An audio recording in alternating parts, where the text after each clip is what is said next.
I unleashed the monster of bureaucracy upon my neighbor and watched it destroy him.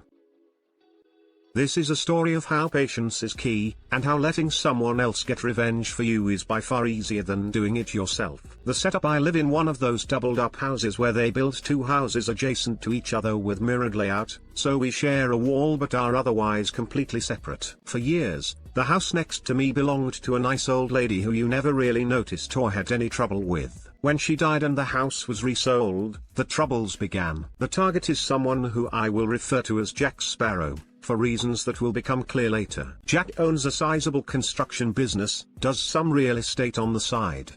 He buys the house and rents it to a bunch of foreign construction workers that work for his business. I say foreign because it is relevant to the story. There are rumors Jack is doing some shady stuff to have these work for him dirt cheap, by claiming that they're national workers in their native country and paying them according to that wage, and not the much higher minimum wage of my country.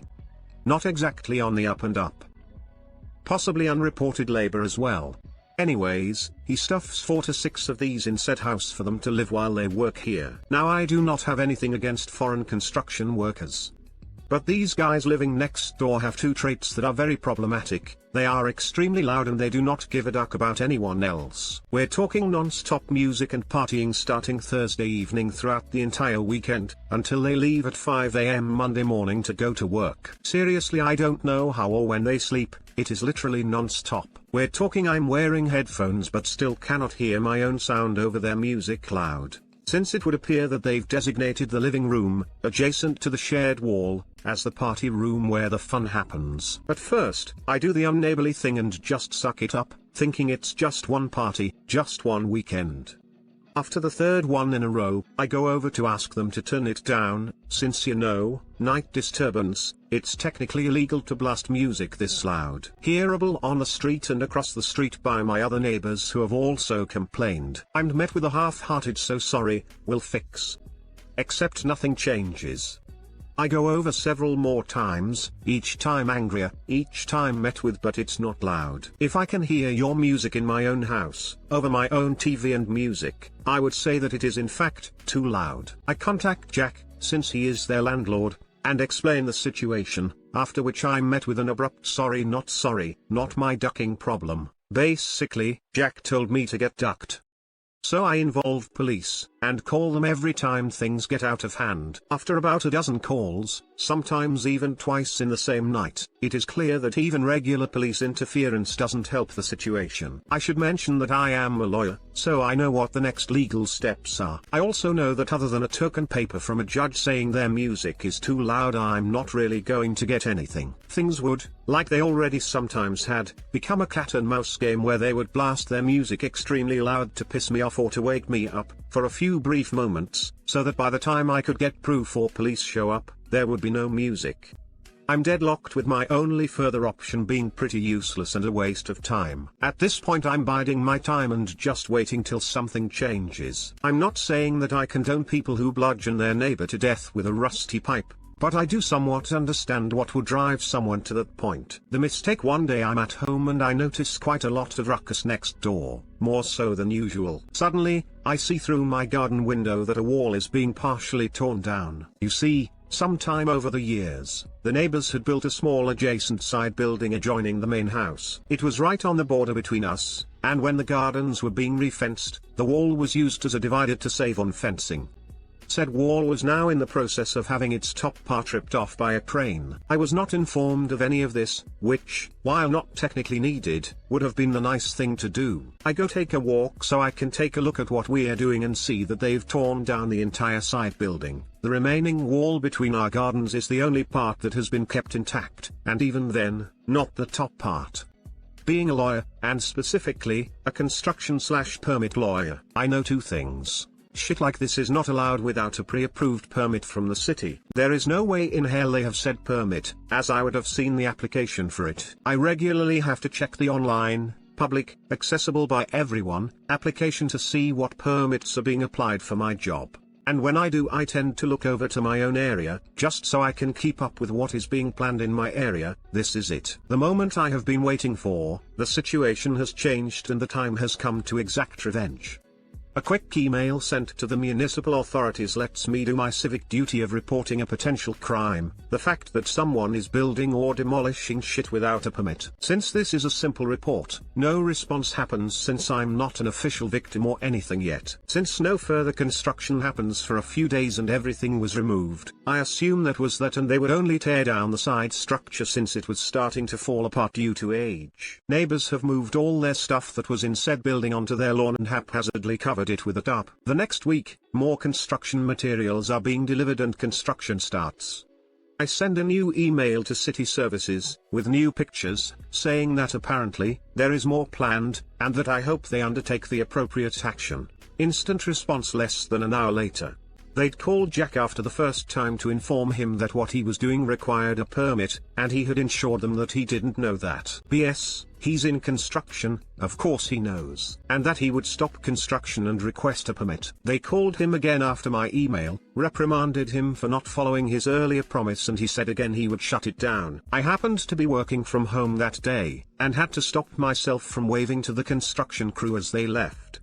Later that day I get an angry phone call from Jack, who accuses me of reporting him and that I would be sorry, he would come after me for damages for his delays. I respectfully inform him that even if I reported him, reports are in my name, but not published and anonymized in later files. I wouldn't have done anything wrong, because from the looks of it he didn't have a permit and should have known that before he started working illegally without one. I end the call before I start to sound too happy with things. Jack has at this point, no idea what I have initiated with this. He is Jack Sparrow and I have just rung the bell that awakens the Kraken that will destroy him, he just doesn't know it yet.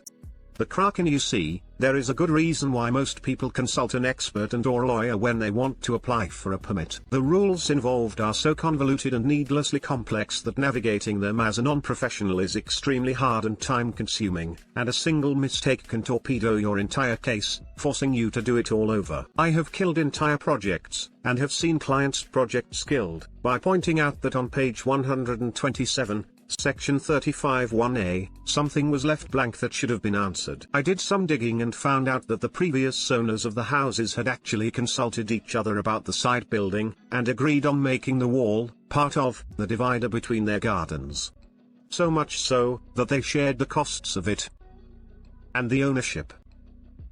That wall that he destroyed part of? It was also my wall. Which of course, means I'm entitled to damages.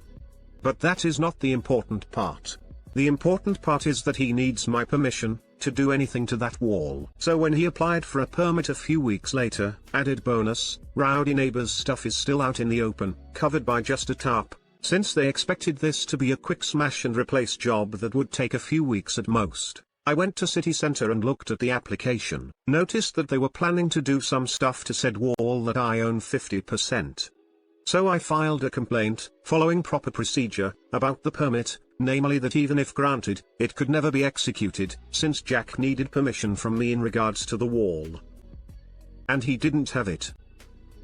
Nor was I intending to grant it. This should kill his permit, since permits cannot be granted if you know in advance they cannot be realized. No sense granting a permit to build a certain kind of house when you know they're never actually going to build it. Now, Jack was a bit of a smooth talker, and as a construction entrepreneur, had his connections, and permits are a political decision here just as much as a legal one. So despite a 100% correct legal objection that should have killed his permit, it went through. He actually called me about it to gloat a little. No worry, one can appeal a permit in my country. The only requirement is that you pay a €100 fee, which I gladly paid. The appeal instance is a subnational instance, and does not care one bit about Jack's political ties or the half-hearted bullshit that the city officials wrote to justify granting the permit in spite of the concerns I raised. They terminate his permit without any hesitation on the aforementioned legal grounds. Jack sees his permit blocked until he fixes the issue, which he can't, because I'm not really inclined to agree with his plans for our wall, you see. At this point, going through two lengthy procedures, it has been over 7 months. The neighbors have had an unfinished construction project in their yard the entire time, forced to store their stuff elsewhere. Something that was always supposed to be a temporary thing for a few weeks while we build turned into something that was taking months, with no end in sight. But wait, there's more. The above was the administrative part of the matter, him getting the permit. Now doing construction work without a permit is also a criminal offense. And of course, my report got passed around to the appropriate instances, so now Jack was also the subject of a criminal procedure for construction offense.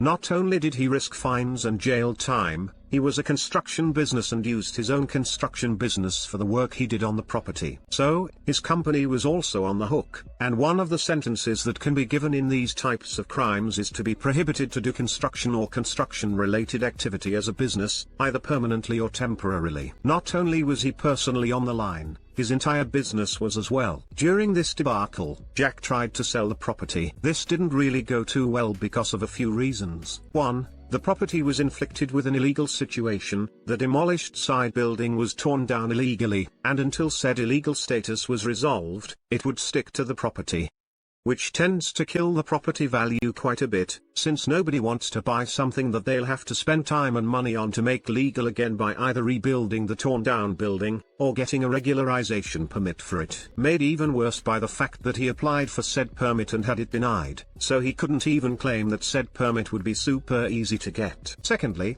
Jack never intended to sell the property in its current state. What he, as I now know, has done in the past is buy cheap old houses like the one next to me. He puts some of his crew in it, who can't complain about the subpar accommodation.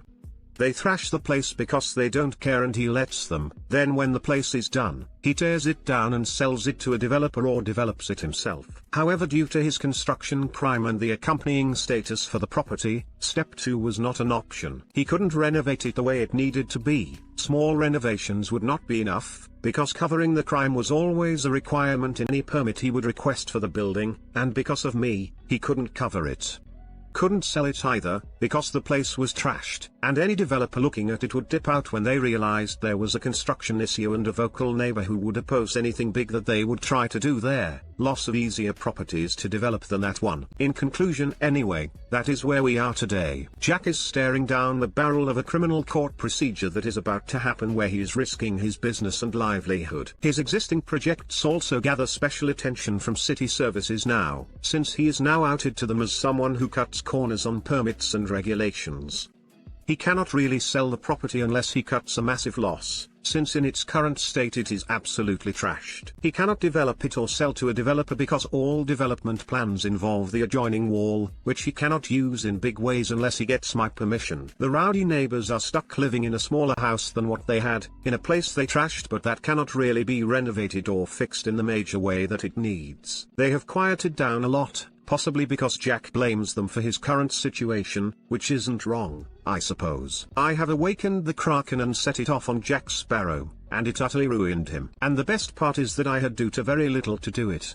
All I really did was nudge the abomination that is municipal bureaucracy and point it in his direction, and they did the rest. I could tell you that he called me to complain and even beg about letting him use the wall the way he needs it to, so that he can get on with his business and fix the issues and use them to show his good faith in court in the criminal procedure, that he was losing money and customers over this and was in danger of losing his entire business, and that I then smugly replied with not my ducking problem. But he didn't, so for now we'll just have to imagine that he did.